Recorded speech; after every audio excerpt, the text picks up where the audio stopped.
Boa tarde, meu nome é Silvano Dourado. Eu vou estar ministrando essa aula de superfície quádrica. Eu não vou me atentar muito a estar lendo o texto, até porque vocês vão ter acesso a esse material.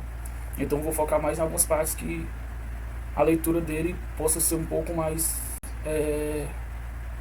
complicada de se entender. Então, esse material a gente vai tratar, se eu não me engano, são de 7 superfícies quádricas. E todas elas a gente vai definir as equações, como elas se comportam no espaço, e todas elas vão ser centradas na origem. Até porque as outras formas, como diz aqui no texto, elas podem ser obtidas através de translações e rotações.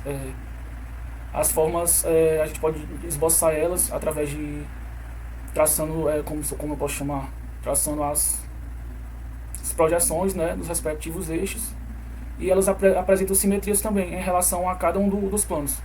Por exemplo, a gente vai ter 3 pontos, né, o ponto x, y e z. Se eu substituir esse ponto x por menos x, isso me dá uma superfície paralela ao plano YZ. Se eu substituir y por menos y e não mudar a equação, significa que eu vou ter uma superfície paralela ao plano XZ e por aí vai. Sempre essa variável que estiver faltando, né? Sempre essa variável que eu puder trocar o sinal, não causar alteração no esboço, não causar alteração na equação, é porque ela vai ser simétrica ao plano que não contém ela. Se for x com menos x, vai ser simétrica ao plano iz. Se for y, vai ser simétrica ao plano xz. E se for z, vai ser simétrica ao plano xy. Então aqui a gente tem nosso primeiro caso, que é o elipsoide. Ele é dado por essa equação que vocês estão vendo: x ao quadrado sobre a ao quadrado mais y ao quadrado sobre b ao quadrado mais e ao quadrado sobre c ao quadrado igual a 1, onde a, b e c pertencentes aos reais não são nulos. Então, aqui são as características, né, como eu falei, que a gente ia dar as características e como elas se comportavam no espaço. As características dessa superfície, no caso a elipsoide, ela tem interseções com os eixos coordenados, o valor de A sendo positivo ou negativo, 0, 0. Já no outro eixo, o 0, o B sendo positivo ou negativo e outro 0. E em C, o 0, 0 e o C sendo positivo ou negativo. Como vocês podem observar, ela tem interseção tanto A, tanto B e C. Só eles vão ter valores nos respectivos eixos. Como eu tinha falado anteriormente no primeiro slide, a equação não vai se alterar quando a gente substituir, né, x, y e z por menos x, menos y vezes z. Aí, como ela não vai se alterar, logo ela vai ter simetria em relação à origem. Aí, traços da elipsoide, que é, no caso, como ela se comporta no espaço, suas projeções, o que é que ela, como se fosse a sombra dela, o ressalto que ela vai ter no espaço. Que no plano xy vai ser a elipse, descrita por essa equação. No plano yz vai ser a elipse, descrita por essa equação também. E no plano xz vai ser a elipse, descrita por essa equação. Aqui a gente pode ver a representação de cada elipse dessa nos respectivos planos. E aqui a gente tem uma consideração particular: se os valores de A, B e C forem iguais, a gente vai ter a equação que representa a esfera de centro na origem e raio A, que aqui é outra representação.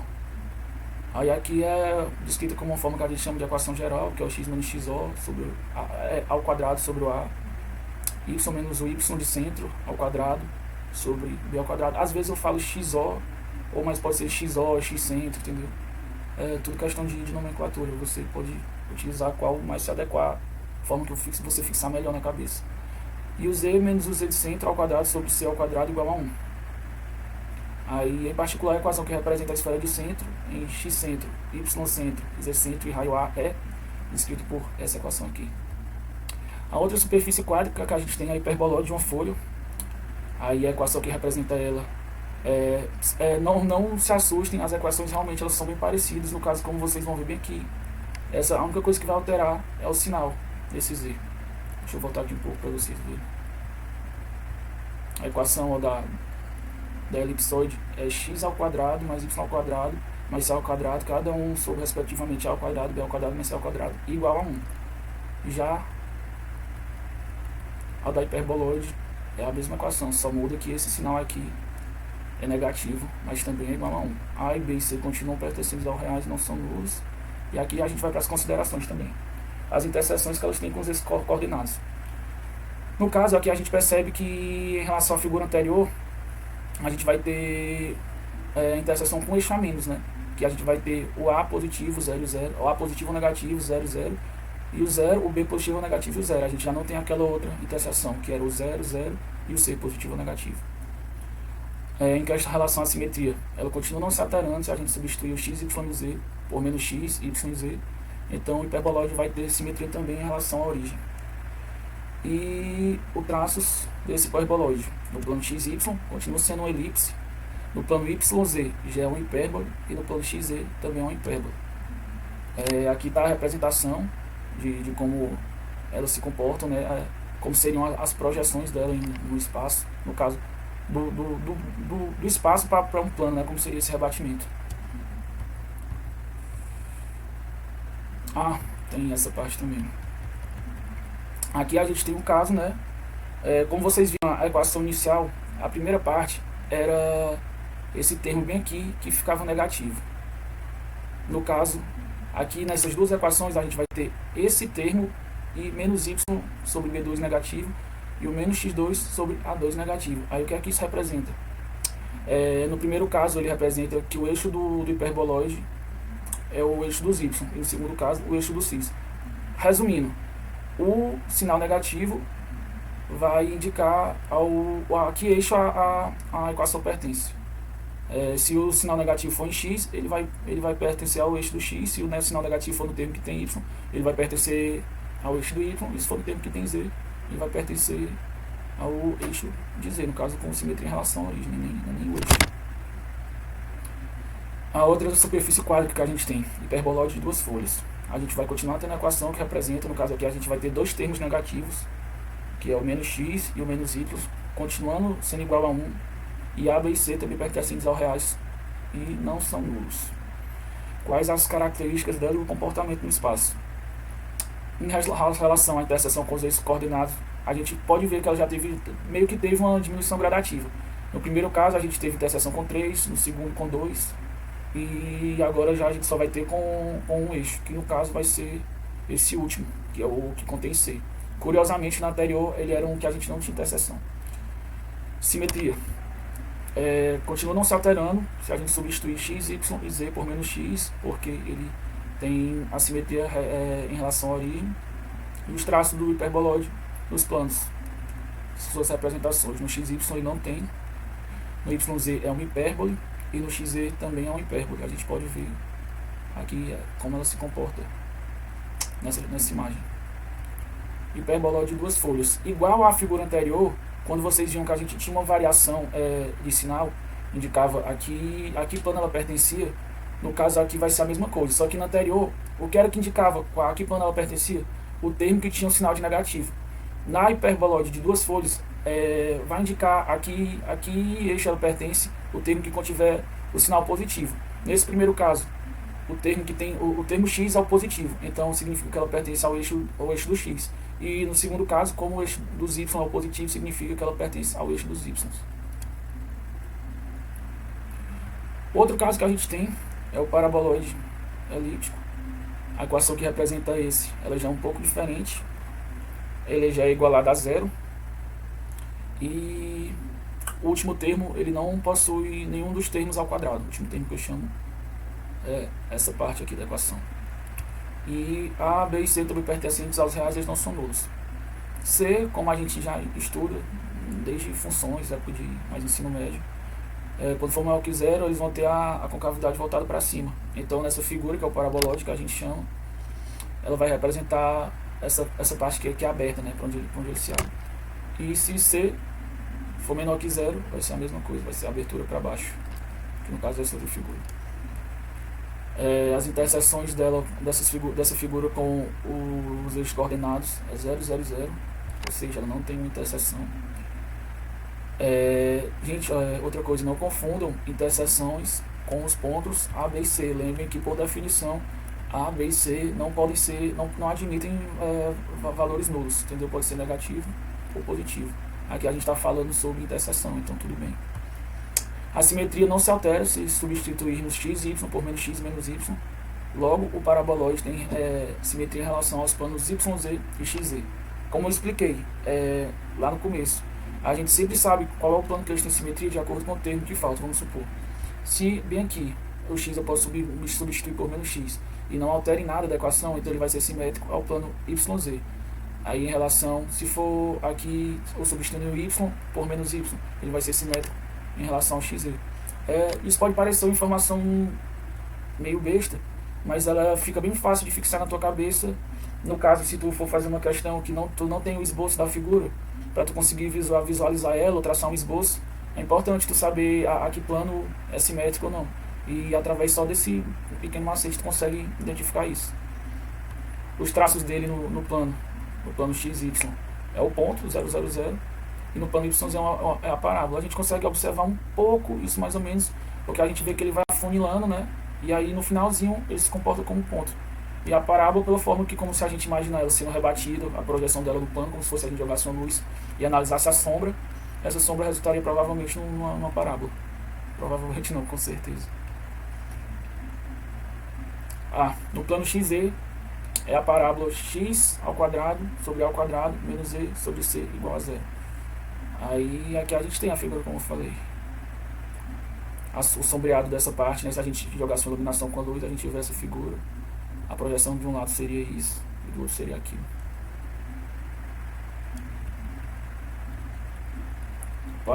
Paraboloide hiperbólico. Tem alguns professores, algumas videoaulas chamam isso também de cela, né? Porque lembra a cela de um cavalo. Ele representa o paraboloide, né? De centro na origem, como todos os outros que a gente está vendo. X ao quadrado sobre a ao quadrado menos y ao quadrado sobre b ao quadrado menos z sobre c igual a zero. A, b e c não são nulos, e para c menor que zero, as parábolas, que no caso são os traços no plano yz e xz, tem a concavidade voltada para baixo, que a gente pode analisar no caso que, por exemplo, essa daqui possui um c menor que zero. Superfícies quádricas, paraboloide hiperbólico. As interseções com os eixos também é 0, 0, 0.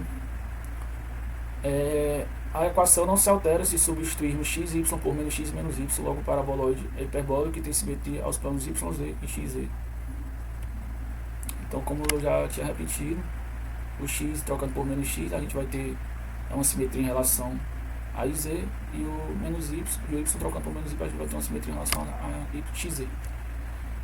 No plano XY, par de retas que se intersectam na origem. No plano YZ é a parábola y2 sobre b ao quadrado mais e sobre c igual a zero. E no plano XZ é a parábola x ao quadrado sobre a ao quadrado menos z sobre c igual a zero. Aí aqui a gente tem essa representação, né, das projeções. Essas figuras realmente, galera, são um pouco difíceis de visualizar se você não tiver uma figura e não entender como realmente se comportam essas questões de funções, parábolas, essas coisas que já vêm lá desde antes, fica complicado. Mas tem um aplicativo tanto para celular quanto você pode ter online também no computador. O nome é GeoGebra. Lá você consegue botar uma função, né, e ele esboça como ela ficaria, o gráfico dela, o comportamento e tal. Então ele torna assim bem mais fácil você entender uma coisa que às vezes fica um pouco abstrato na nossa cabeça. Cone elíptico. A equação que representa o cone elíptico de centro na origem é x ao quadrado sobre a ao quadrado mais y ao quadrado sobre a ao quadrado menos z ao quadrado sobre c ao quadrado igual a zero. Aqui a gente vê a diferença, né, que esse termo ao quadrado, que antes não era ao quadrado, traz na função. É como se fosse um cone, só que ele vai afunilando até seu centro e depois ele completa de novo. As interseções com os eixos continuam sendo 0, 0, 0. A simetria aqui não se altera se substitui por todos os pontos. Então ele tem simetria em relação à origem, ele não tem mais uma simetria em relação a um único plano, a um único eixo. No plano XY é a origem, isso aqui fica meio que nítido, né, na imagem. No plano YZ é essa equação e duas retas que se intersectam, que corresponde a duas retas que se intersectam na origem. E no plano XZ essa equação que corresponde a duas retas que se intersectam na origem.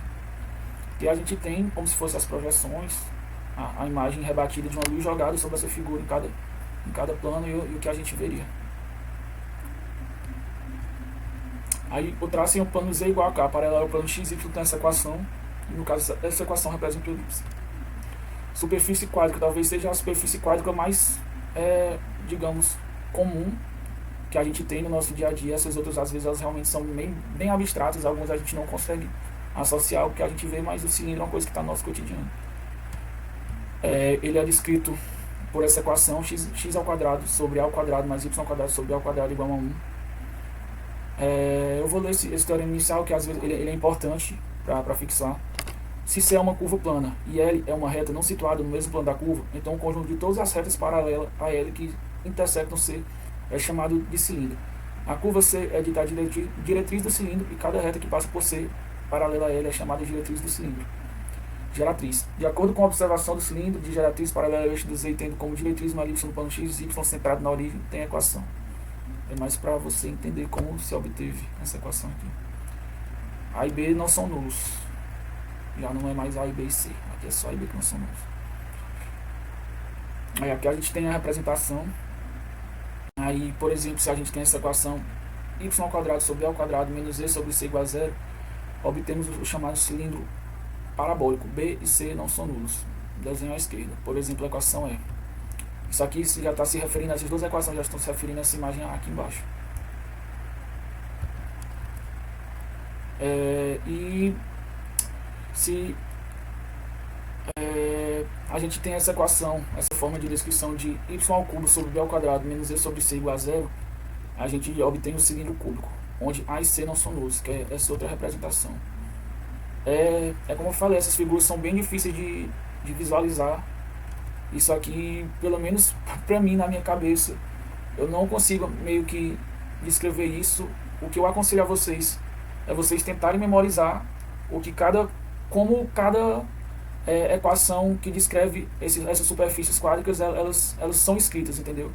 Apesar de ter algum parâmetro na frente, tipo um 4y ao cubo, a superfície descrita vai ser a mesma, só vai mudar um pouco da geometria dela.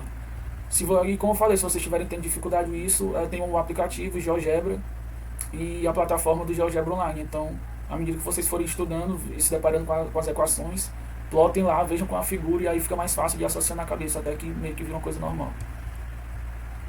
Aí aqui é uma consideração final que a gente tem. Em geral, se na equação que descreve uma quádrica falta uma variável, ela representa um cilindro com geratrizes paralelas à variável que falta. Resumindo, toda equação que descreve uma quádrica faltar uma variável, ela vai representar um cilindro. Então, fala galera, meu nome é André Diniz, vou dar continuidade aqui às superfícies quádricas. E como já foi dito pelo Silvano, as superfícies quádricas são basicamente quando cônicas elas se movimentam no espaço. Ou seja, as regiões formadas pela movimentação dessas cônicas no espaço são chamadas de superfícies quádricas. As cônicas são basicamente elipse, cone, parábolas, etc. Quando elas se movimentam, a gente tem a formação de superfícies quádricas. Então, nos exemplos aqui, tem esse primeiro exemplo aqui que é para achar a natureza da quádrica com essa equação. Para achar a natureza da quádrica, a gente completa primeiro os quadrados aqui da equação geral e encontra essa elipse aqui. Então, a gente tem esse elipsoide aqui com esse ponto, 1, 0 e menos 2. Como é que eu sei que é 1, 0 e menos 2? Se aqui está menos 1, aqui não tem nada que é 0, né? E aqui está mais 1. Aqui na fórmula do elipsoide centrado em um ponto qualquer, é x menos x0. Então, tem esse menos aqui na fórmula. Tem esse menos na fórmula, então, por isso que fica 1, 0 e menos 2. Então, aqui na segunda questão, determine a equação da esfera concêntrica a essa esfera aqui de equação e que passa pelo ponto menos 4, 2 e 5. Então, como a esfera que a gente quer determinar, ela é concêntrica a essa esfera aqui, então a gente vai completar os quadrados dessa equação aqui, dessa esfera. Completando os quadrados, a gente vai ter essa equação aqui. Como a gente quer descobrir essa esfera que é concêntrica a essa e passa por esse ponto, é só substituir esse ponto na fórmula já completada os quadrados, que a gente vai descobrir o valor desse A ao quadrado, que é basicamente isso aqui. É só substituir menos 4 por x, o 2 por y, o 5 por z e descobrir o A, que vai dar o A ao quadrado, que vai dar 17. Então, a equação da esfera é essa daqui. Aqui nesse terceiro exemplo, verifique que a interseção do paraboloide hiperbólico, que tem essa equação, com o plano z igual a bx mais ay é formada por duas retas. Então, no começo aqui, para determinar a interseção, é só igualar duas, né? Para determinar a interseção de duas funções, a gente iguala as duas. Então, igualando as duas aqui, a gente vai ter essa equação. Essa equação aqui, completando os quadrados, vão ficar com essas duas retas aqui. Então, é basicamente isso. Foi provado que a interseção do paraboloide hiperbólico com o plano Z é formada por essas duas retas. E aqui está um mini esboço aqui das duas retas. Então, aqui a quarta questão. Determine a equação da superfície formada pelo conjunto dos pontos P, x, y, z, equidistantes do plano x menos 2 igual a 0 e do ponto menos 2, 0 e 0. Então, para resolver essa questão aqui, ver que com os pontos P, o plano x menos 2 igual a 0 e o ponto menos 2, 0 e 0, eles são equidistantes. A sua distância são iguais, né? Então, eu tenho aqui a distância do ponto P aqui ao plano x menos 2 igual a 0, ela é igual à distância do ponto P ao ponto menos 2, 0 e 0. Então, é só basicamente igualar essas duas distâncias aqui. Primeiro, procurar essa distância do ponto ao plano, depois do ponto ao outro ponto, e igualar as duas. E aí, quando a gente igualar as duas distâncias encontradas, a gente vai ter essa superfície aqui, que é um paraboloide. Então, os exemplos são esses. Os outros são, esse exemplo aqui também é igual, esse aqui, de pontos equidistantes. E é isso.